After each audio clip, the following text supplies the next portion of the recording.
दाजी खरं खरं सांगा तुमचं कुठल्या पोरगीवर चक्कर चालू आहे? ए चक्कर का बिक्कर का लावला सुगो वाटवाट तसलं काय नाही माझा. हो तुमचं कुणाबरोबर चक्कर चालू आहे आणि कुणाला बोलताय तुम्ही? खोटं खोटं बोलणार आहे तुम्ही. हे बघा हे तुमच्या कपाटात सापडलंय मला. कुणाला गिफ्ट देणार आहे? ए गिफ्ट का बिफ्ट उगो खोटा आरोप लावू नका माझ्यावर. हो सांगताय का नाही दाजी का तुमच्यावर केस करू? ए माझं कोणावर चक्कर चालू नाही उगो विनाकारण माझ्यावर आरोप करायचं नाही.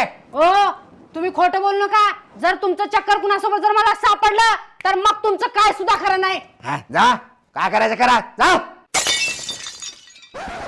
अरे पक्का आता माझं कसं होणार रे? ह्यांचं जिच्या बरोबर चक्कर चालू आहे तिच्या पायात जर मला सोडून दिले तर? मॅडम टेन्शन नका घेऊ, आम्ही दोघं तुम्हाला सोडून आयुष्यभर कुठंच जाणार नाही. दिदे म्हणजे दाजीचं घरातच चक्कर चालू आहे वय? दाजी